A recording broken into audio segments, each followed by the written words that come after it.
మహాగణుడును మహోన్నతుడైన యేసుక్రీస్తు నామములో మీకు శుభములు.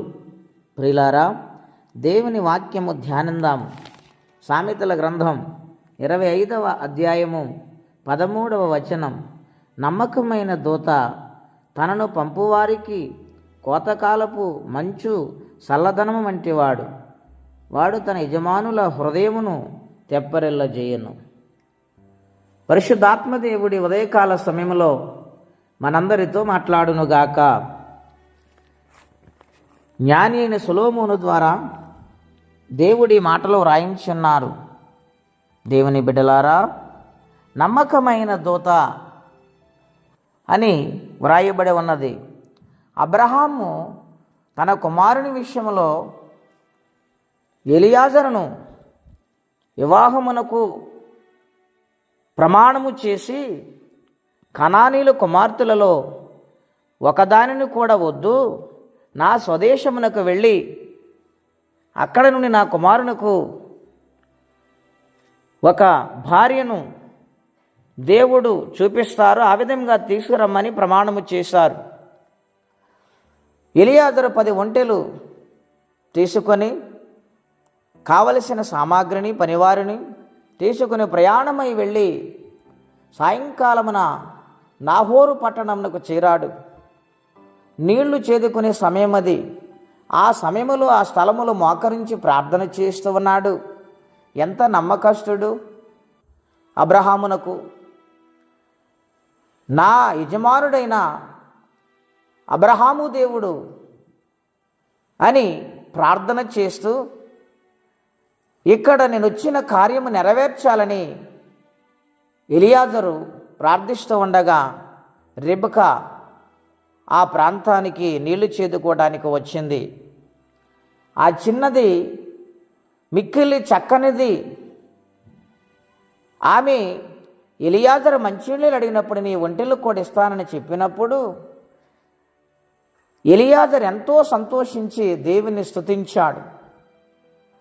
తిరిగి వారి ఇంటికి వెళ్ళటం, వివాహ విషయాలు మాట్లాడటం, రెబెకాను తిరిగి అబ్రహాము కోడలుగా ఇస్సాకు భార్యగా తీసుకురావడానికి ఎంతో యథార్థమైన రీతిలో పనిచేశాడు.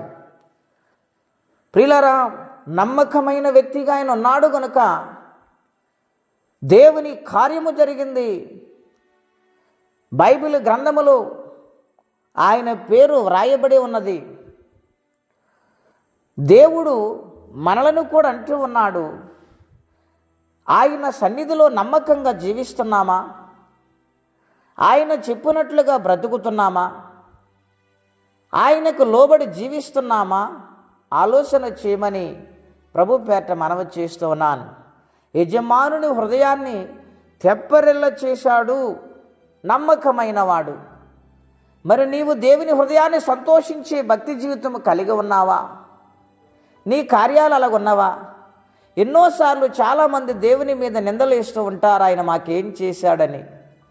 అది ఎంత పొరపాటండి. మనము బ్రతికున్నామంటే దేవుడు చేసిన మేలే కదా. గనుక నమ్మకమైన బిడ్డగా మారాలి. దేవుడు పిలిచినప్పుడు మోషే తన ఇల్లంతటిలో నమ్మకంగా పనిచేశాడు గనుక మోషేని దేవుడు ఆశీర్వదించి ఉన్నతమైన ప్రవక్తగా మార్చారు.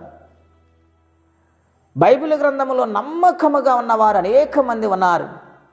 ఇన్ని సార్లు మనము దేవుని వాక్యాన్ని చదువుతున్నాము కదా, మరి నమ్మకత్వము కలిగి జీవిస్తున్నాము ఆలోచన చేయమని నేనంటాను. దైవజనుడిగా మనం ఎంత నమ్మకంగా దేవునికి దగ్గరగా ఉంటామో అన్ని గొప్ప కార్యాలు మనం ఆయన చేతిలోని తీసుకోగలుగుతాం.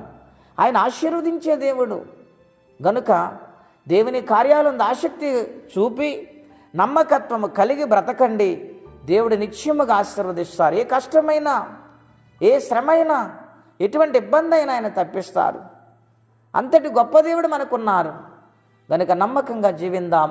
అట్టి కృపా తీర్మానం పరిశుద్ధాత్మ దేవుడు మనందరికీ దయచేయునుగాక. ప్రార్థనండి.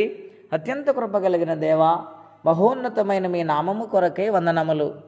నమ్మకత్వము గురించి మాకు శ్రేష్టమైన సంగతులు ఈ దినాన్ని బోధించారు. నీ సన్నిధిలో మేము నమ్మకంగా ఉంటున్నామా? అని మా మనస్సాక్షిని పరిశీలించుకునేలా మీరు మాట్లాడినందుకు, ప్రేమతో మీరు మాట్లాడినందుకు స్తుతులు స్తోత్రాలు నాయనా. ఒకవేళ నమ్మకత్వంగా లేకపోతే క్షమించి ఇక నుంచైనా యథార్థంగా బ్రతుకు జీవితం అందరికీ దయచేయండి. ఎవరి కష్టములో, బాధలు, ఇబ్బందులు, సమస్యలు ఉన్నారో వారికి మీ సహాయమును పంపించి సమాధానాత్మను దయచేయమని యేసుక్రీస్తు వారి పుణ్యనామములో ప్రార్థించి వేడుచున్నాము తండ్రి. ఆమెన్. దేవుడు దీవించునుగాక. ఆమెన్.